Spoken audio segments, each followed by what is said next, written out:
तो चलिए हम तमाम नेपाली भाई कतर के बादशाह शेख तमीम बिन हमद आल सानी को वेलकम करते हैं अपने प्यारे मुल्क में, उनको अहलन व सहलन बोलते हैं। अस्सलाम वालेकुम दोस्तों, मैं हूं असलम आलम और आप देख रहे हैं गल्फ एक्सपर्ट। दोस्तों, इस वीडियो में कतर के बारे में कुछ लेटेस्ट अपडेट आप लोगों के साथ में शेयर करने वाला हूं, तो वीडियो के साथ में आखिर तक बने रहें। आप लोगों से रिक्वेस्ट करना चाहूँगा कि वीडियो को लाइक करके आगे ज़रूर शेयर करें। अभी तक आप में से जिन भाइयों ने चैनल को सब्सक्राइब नहीं किया है तो सब्सक्राइब कर लें, ताकि आप लोगों को रोजाना इसी तरह की इन्फॉर्मेटिव वीडियो मिलती रहे। तो चलिए इस वीडियो को हम कंटिन्यू करते हैं। दोस्तों, सर्दी का मौसम शुरू हो चुका है। जाड़े के मौसम में कतरी लोग क्या करते हैं कि वो लोग जो है बहुत सारी जगहों पर जाकर के ठंडी के महीने को गुजारते हैं। तो यहाँ पर कहा गया है कि विंटर कैंपिंग के लिए जो लोग ऑनलाइन रजिस्ट्रेशन करवाना चाहते हैं तो उसके लिए आज से जो है प्लेटफॉर्म ओपन हो गया है। तो आज से विंटर कैंपिंग के लिए ऑनलाइन रजिस्ट्रेशन करवा सकते हैं। दोस्तों, फिलिस्तीन और इसराइल की जो जंग चल रही है, उस जंग में जो इसराइल ने गजा पर बमबारी करके उसका जो पूरा नाकाबंदी कर दिया था, अब यहाँ पर जो है ये नाका को खोल दिया गया है। तो यहाँ पर आप देख सकते हैं कि कतर से बहुत सारा इमदादी सामान जो है ट्रकों के जरिए यहाँ पर पहुँचाया जा रहा है। यहाँ पर आप देख सकते हैं कि कितना सारा सामान गजा के लिए भेजा जा रहा है। इसमें आप लोगों को कतरी स्टिकर भी लगा हुआ नजर आ रहा होगा। ये सारा सामान रफा बॉर्डर के जरिए गजा तक पहुँचाने का काम किया जा रहा है। दोस्तों, आप में से जो लोग इस साल हज पर जाना चाहते हैं तो ऐसे लोगों के लिए बहुत ही इंपॉर्टेंट अपडेट है। वो ये कि यहाँ पर आप देख सकते हैं मिनिस्ट्री ऑफ औकाफ की तरफ से कहा गया है कि हज के लिए जो रजिस्ट्रेशन करने की जो आखिरी डेट है वो 26 अक्टूबर 2023 तक है। 26 अक्टूबर 2023 1 बजे दोपहर तक। उसके बाद म्यूजिक सिस्टम बंद हो जाएगा। यहाँ पर मिनिस्ट्री ऑफ औकाफ की तरफ से कहा गया है कि इस साल कतर से 4000 लोग हज पर जा सकते हैं। कतरियों की जो उम्र होगी कम से कम 16 साल होना चाहिए।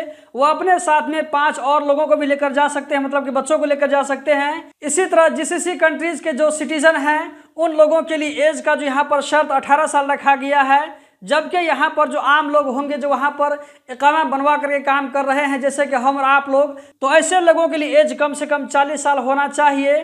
और एक और शर्त यहाँ पर यह भी है कि उसको कतर में लगातार 10 साल हो गया हो तो 40 साल एज होना चाहिए। इसी तरह कंटिन्यू 10 साल अगर उसने कतर में काम किया है तो वो भी हज के लिए ऑनलाइन रजिस्ट्रेशन करवा सकता है। और इसका जो आखिरी डेट है वो है 26 अक्टूबर 2023 तक। दोस्तों, एमओआई कतर की तरफ से यहाँ पर कहा गया है कि यहाँ पर आप लोगों को एक गाड़ी नजर आ रही होगी। इस गाड़ी को खास करके जो है कतरी बच्चे चलाते हैं। आप में से भी हो सकता है कुछ लोग चलाते होंगे।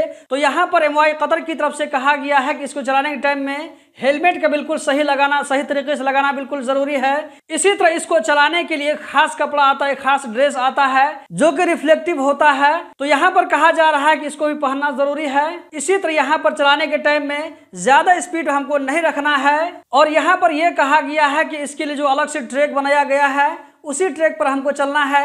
इसी तरह आप में से जो लोग साइकिल चलाते हैं तो साइकिल चलाने वाले भी यहाँ पर इस बात का ख्याल रखें। अगर हम इन चीजों का ध्यान रखते हैं, इन चीजों को अगर फॉलो करते हैं तो हम एक्सीडेंट होने से बच सकते हैं। दोस्तों, आज का जो लास्ट अपडेट है आप यहाँ पर देख सकते हैं। यहाँ पर मैं आप लोगों के साथ में रेफरेंस शेयर कर रहा हूँ ताकि किसी को कोई डाउट ना हो। यहाँ पर कहा जा रहा है कि आने वाले नवंबर में 6 नवंबर से लेकर के 8 नवंबर 2023 तक, यानी कि 2 दिनों तक के लिए कतर के बादशाह शेख तमीम बिन हमद आल सानी नेपाल आ रहे हैं। तो चलिए हम तमाम नेपाली भाई कतर के बादशाह शेख तमीम बिन हमद आल सानी को वेलकम करते हैं अपने प्यारे मुल्क में, उनको अहलन व सहलन बोलते हैं। दोस्तों, इस वीडियो के ऊपर मैं सेपरेट वीडियो बनाने की कोशिश करूंगा जो कि मेरा सेकेंड चैनल HA मीडिया पर आएगा।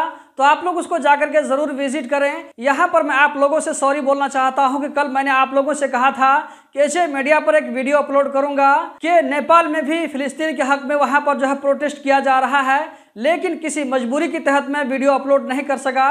क्योंकि इंसान जो है क्या होता है, मजबूर होता है। वो जो इरादा करता है और जो चाहता है वो नहीं होता है, बल्कि ऊपर वाला जो चाहता है वो होता है। तो इसीलिए मैं किसी बहुत ही जरूरी मजबूरी की वजह से वीडियो अपलोड नहीं कर सका। आज मैंने वीडियो अपलोड कर दिया है, तो जाकर के जरूर देखें। अगर आप लोगों को पसंद आए तो लाइक करके आगे शेयर करें। अपना कमेंट भी आप वहां पर रख सकते हैं।